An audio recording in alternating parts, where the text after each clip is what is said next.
Hey, dear listeners, 90 Day Fiancé, let's watch. My name is Dr. Kirk Honda. I'm a therapist and a professor. As I always say, everything that I say in reaction to really everything that I watch is completely speculative based on very little information. Let's keep that in mind. Let's watch. I really want something special. I mean, this is our wedding. Even before he got here, I would send him pictures of venues and things like that, is my understanding. We only have 90 days and we will be very, very close. So why we don't get married at the courthouse and we can file my paperwork? I think another primary feeling that's going on for him is worry that they won't be able to get married in time. Because if they push the wedding back, it sounds like it might be really close to the end of the 90 days. And if it doesn't work, then you run the risk of it. What if something goes wrong at the last minute and then the whole thing falls apart? I think that's what he might be getting at. He could say that, I'm worried. That's, instead of, the thing I was getting at earlier, in terms of what everyone needs to remember, is that your impulse to argue or to show the logic of your side, like what he's saying, he's bringing up a logical point of just like, and I mean logic in terms of there's a detail, a fact, or a consideration that should be on the table, which is what he's saying. If we wait a long time, something could go wrong. Okay, that's fine. We almost always do this. We can do that, but at first you have to own your feelings and communicate them and validate and recognize the other person's point of view.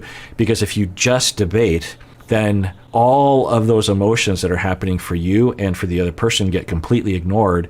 If you've ever been in a fight with your partner and you're like, why were we fighting? We were fighting over such a ridiculous thing. You weren't fighting about a ridiculous thing. You were fighting about a fundamental aspect of human nature and what we evolved to pay attention to, which is attachment security. And that's what you were arguing about, but you never said anything about it or even recognized it in yourself and the other person. People say like, well, marriages break up because of, two things, sex and money. And I'm like, no, they don't. That's what the person's taught. That's what they're talking about. But underneath it all is attachment injury that's happening. Two people can have a debate or a difference about sex and money, but if they take care of each other and they own their feelings and don't accuse the other person or understand the other person thoroughly, then you can even completely disagree and be like, you know what, I just completely disagree with you, but I know that you get me and I know that I get you. And so we're just going to have to agree to disagree on that, and I'll just have to live with it, or you're just going to, or whatever it is.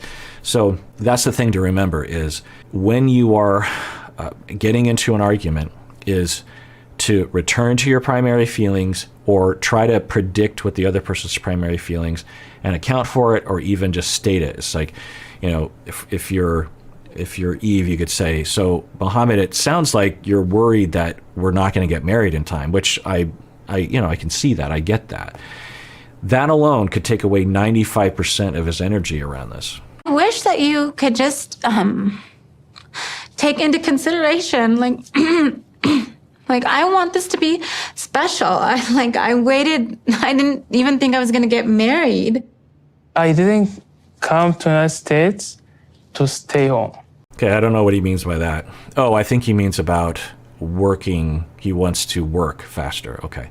So she had an overwhelming emotion that started, not overwhelming, but it expressed itself, right, of pain, right? I'm guessing. She's not stating that, but she's like, I wish you could understand. Okay, well, tell him. I don't know if he's going to get it, though, because he doesn't have a pattern of getting it, and he certainly isn't attuning right now. I mean, I don't know, maybe he'll rise to the occasion, but she's starting to cry. And I always tell people, look, when in doubt, cry. Right? Regardless of your gender, age, when in doubt, cry, because it probably will be the fastest way at communicating how you feel to the other person, such that they will know how you feel and have empathy and soften or take care of you or adjust or slow down or something. So always cry is the thing. It's one of the best things you could do. And anyway, so she started to cry, and she could emphasize it by saying, I'm hurt that you don't seem to care about my wishes and my dream about having a wedding that is at least kind of special. And then he says, without looking at her, without recognizing her, I need to work, which is, okay, that's great. And like I was saying earlier, I mean, it's not great. It's great. That's a great, fine point. But did you just see what happened? And if I were there, that's what I would do. I wouldn't be ridiculing, but I would say, okay, I hear you. You don't want to stay home. You want to work. Can you tell me what your wife just did right there? What do you think was going on, or your fiance? What do you think just happened there? What do you think her emotion was? Very interesting things will happen there, because I don't know about Mohamed, but people like him, when I asked him to do that, it's really hard for me. Because if he asked me and I was Yve's partner, I'd be like, oh, well, she's sad that she's not going to have her special wedding. It's obvious, right? But for a lot of people, it is almost impossible. And I will literally work on people like him for years before I can ask them a question and they will be able to, within 3 to 5 minutes, tell me what is likely happening with their partner. So when you feel discounted, when you feel like your partner doesn't care, there's a possibility that they just don't even know what's happening. Like, they've never had a relationship where that kind of emotional content was paid attention to, and or it was very dangerous landscape such that they've turned off those neurons when they were 3 years old. They just don't even have those connections anymore. So I don't know about him, but it's just the possibility. But I'm guessing this is going to hurt her even more. If she doesn't want to file this paperwork, why she bring me here? Like, I don't understand. So I don't understand how, maybe I'm missing something, but his argument is, if she's going to bring me over here, how come she wants to just get married a month later? Like, what's the problem? It's interesting. What's going on with him? Seems like something's not computing, like he is just cut off from her, like he doesn't really care about her, like she's just an ends to a means, and she's getting in his way. I mean, it looks like, I don't want to think that about him, because that's not usually true about any human, let alone people on this show. Let's rewind that. Why? I wish that you could just take into consideration, like, like, I want this to be special. I waited. I didn't even think I was going to get married. I didn't come to the United States to stay home. I mean, one of the things is that always bothers me is if this were a real conversation, there would be no reason to have multiple camera edits in the middle of it, right? You would just have that 2-person shot, and they almost never do that on the show, because when in music editing, we call it Frankensteining. I don't know if other people call it this, that like Frankenstein is, made of several different things and body parts and metal, and it's just sort of cobbled together with stitching, and it's an abomination of what it's trying to emulate. And with music, you sometimes will do that. You'll have a good vocal line from a different take, and you'll just insert it in. It's almost universal now that that's how music production is done. But it feels dishonest, but it's sometimes the fastest way to have a good take, particularly with vocals or a solo or something. And so with this show, that's what they do. They take several clips clearly, and they try to shove them, let's take this from over here, let's just shove it together, because that will provide the most drama, instead of just having, like when a band is on the stage, and they can't do that obviously unless they have pre-recorded tracks, which a lot of people do, which bothers me, but it's fine to have a pre-recorded track if it's obvious, like when Kanye is on stage, no one thinks that someone's back in doing the drum machine. They all understand you program that in, so it's just him on the stage and there's just a track playing. But there will literally be people playing stuff, and I'm watching and I'm like, they're not playing that part, but they're acting like they're playing that part. That's lip syncing. That's dishonest. You're lying. Stop lying.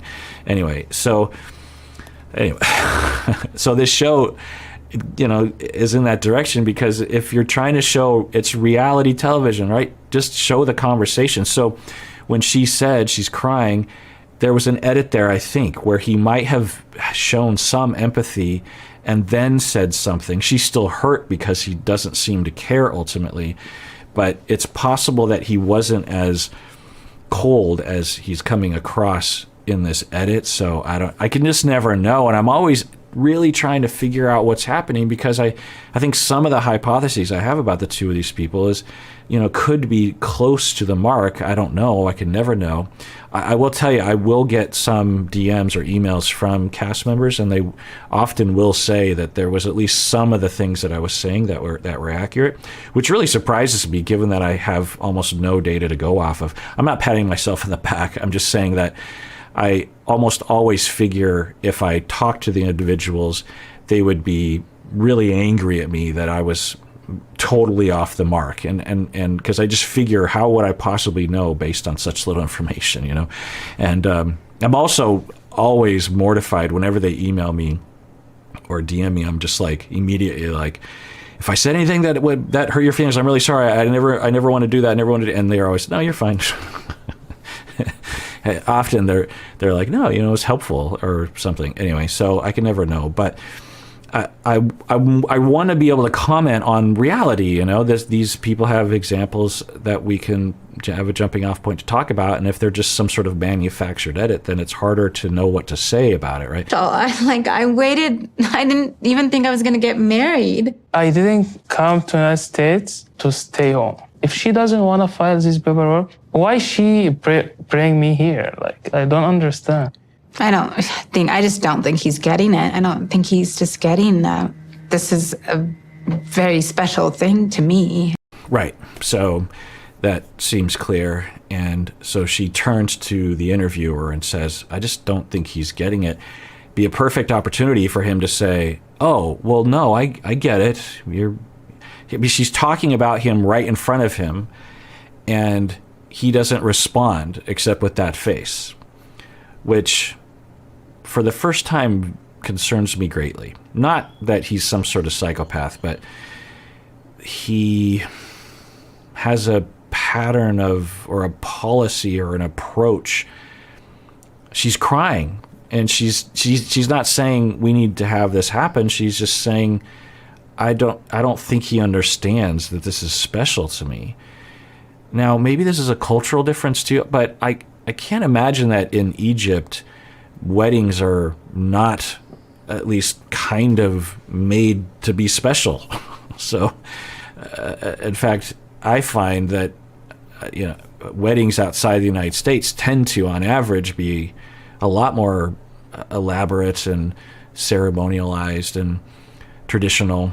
So, I mean, not everywhere, of course, but I think in Japan, people will go to I don't know if this is exactly, I know some of this is true, but I've heard and I've seen pictures that people in Japan, because it's just kind of fun to have it's sort of like when people get married in Vegas with an Elvis impersonator, which I heard is actually being threatened by licensing by the Elvis Corporation. But the people in Japan, some of them, let me know if you know anything about this, they will get married in what they think is like an American style or a European style Catholic church. But it's not a European Catholic church. It's actually just a chapel that's made to look like that.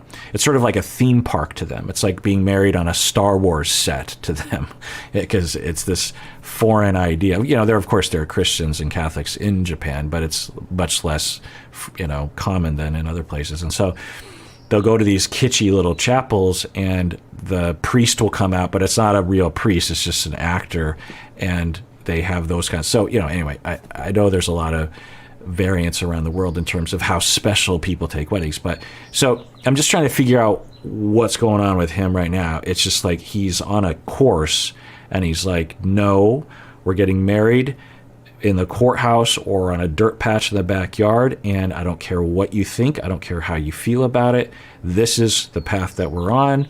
I've said my piece. That's what's going to happen. You just have to wonder, what does she think about that? Is she like, yay, this is what I mean, there's a lot of fish in the sea. I mean, for me, it's once in a lifetime. I like practically waited a lifetime, didn't think that it was ever going to happen. Like, so the fact that I even want to get married is a huge deal. But I don't think he cares. I think he cares about like that paperwork getting done. Okay, well, he was about to say something, and there's no eye contact. There's just that face that he has.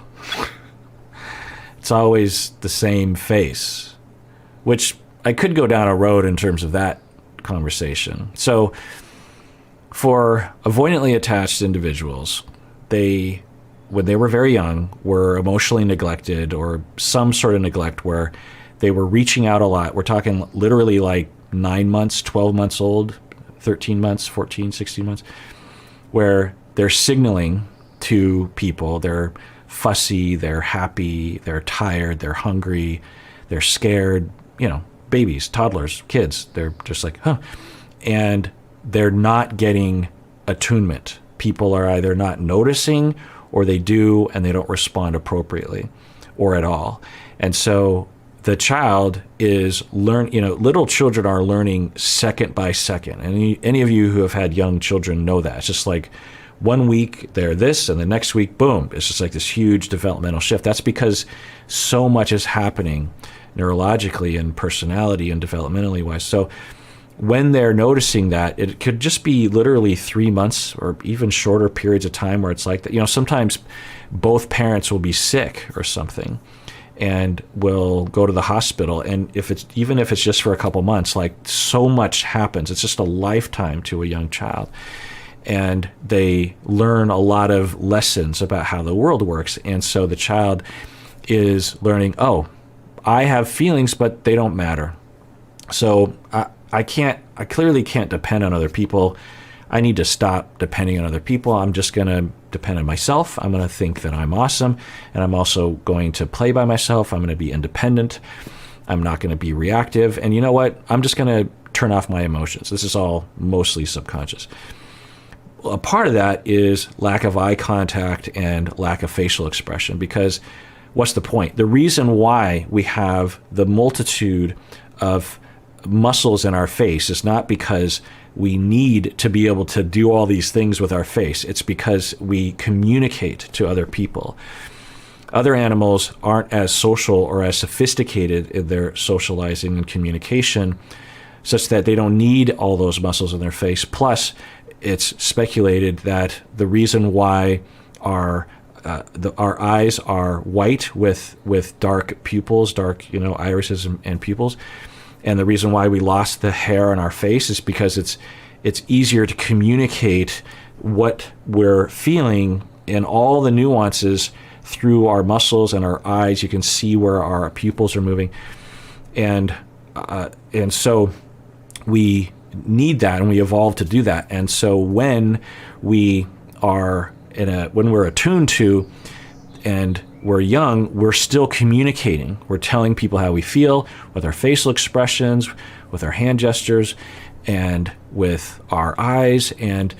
But when you're young and you're being neglected and you aren't being paid attention to, you learn, well, what's the point in communicating anything? What's the point in having eye contact if no one returns it, or very rarely? What's the point in expressing my emotions at all, including my facial expression, if no one cares? So I'm just going to shut all that down. And then neurologically, what'll happen is these individuals, even when they try to, they have a really hard time as an adult expressing their emotions in a way that is detectable by other people. And I've had to retrain people like this, where it's not like I tell them, do this with your face. It's just like I try to coax it. It's like it's like going to the bathroom or something, right? There's an involuntary element to it, but there's also a voluntary element to it. And so crying, facial expressions, laughing, eye contact, there's a lot of involuntary movements that happen, but you can actually affect it a little bit, right? You can push it out, if you will. And I've worked with people like that. It takes a long time, but of course they have to trust someone. They have to have a lot of corrective experiences such that they actually feel safe enough to do that. So, I'll just throw it out there. That's not a good feeling as well. I'm coming here, like I have dreams and I have family and I feel responsible for my family in Egypt too. Yeah. The only thing what makes me feel better to take care of my mother. Oh, yeah. Does she understand how much? Okay, so underneath all of that stoicism is emotion, which sometimes is hard to imagine when stoic people are in front of us. I was beginning to wonder if he had no emotion, which of course makes no sense, but when people present that way, it's just so hard. It's like, so you don't have any feelings, you don't care at all? And then the human side of him comes out, and he is telling us, I think, that he is coming to the States in part because he wants to be able to support his mother and his family. I don't know if I showed the clip, but he's, a big part of his mission in life right now is he wants to get working as soon as possible. He wants to start sending money back home to his family, and particularly his mom. So are his family in a bad place? Is his mom in a bad place? It seems like maybe.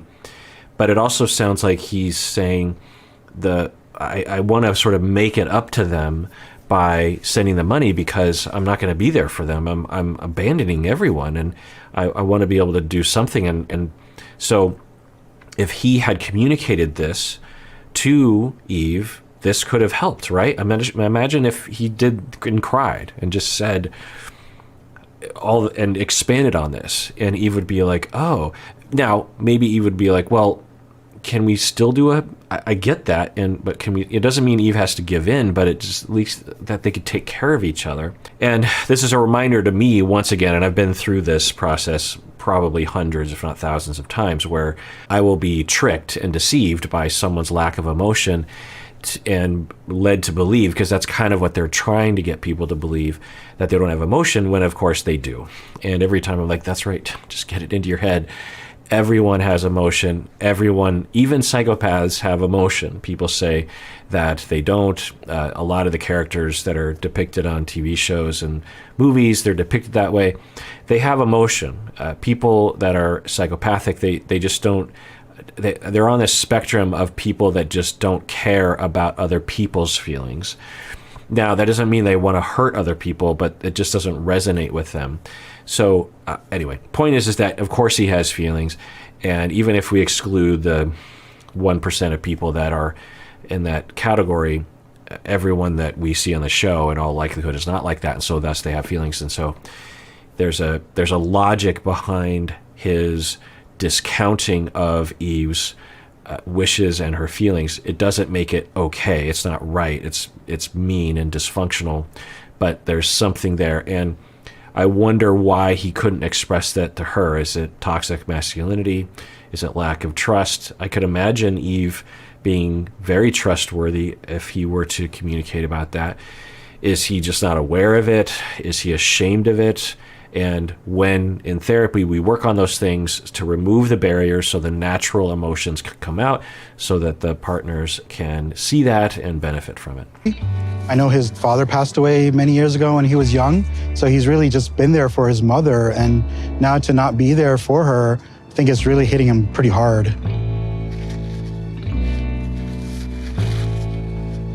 I'm not too sure that he knew exactly what he was getting into by taking this step.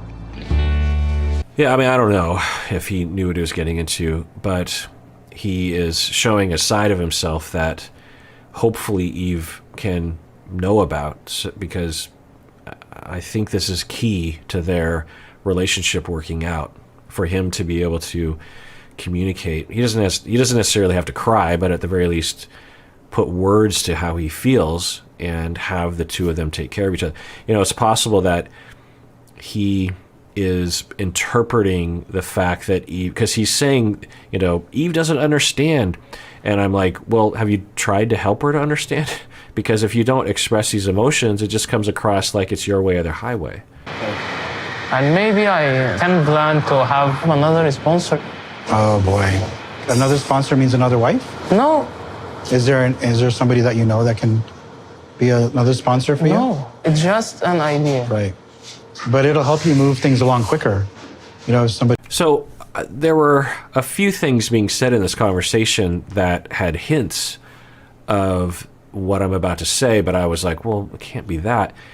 But then he says this, and I'm thinking, how much is Yve a part of his financial plan, and how much is Yve a part of his romantic life partner, companionship, family plan? Because the way he's talking this conversation, it seems like the whole thing. Now, we can have both. Remember, we can have both. I want to come to the States desperately because I want to have a good career. I want to send money back home. I want to come to the States for whatever reason. And I'm in love with this person. But the way that he's talking in this conversation, it seems at the very least like a good portion of his motivation is financial, career, that sort of thing. I want to be in America, but I sacrificed being with my family. So if she's not going to understand and not going to help me, that's not gonna work out. You know, I mean, it's just so weird because I think that she would if you communicated effectively to her. I mean, the way it comes across, you're just like, I just want to get this over with. I mean, that's the way it comes across to her. And then her feelings are hurt. She starts to cry. I think they're gravely misunderstanding each other. sometimes you can't change your situation that quickly. So don't just stay boiling and cooking, you know, like that all the time. You gotta, that's not a good energy to have, you know? I hope you do okay, brother. Alhamdulillah. Inshallah. All right, well, I want to thank everyone for liking any of the videos that I make, because I do look at that and see what kind of ratio I get on certain videos. So it's nice. It's appreciated. It's appreciated. And it's also appreciated. It's both. And everyone out there, please take care of yourself because you deserve it. You really, really do.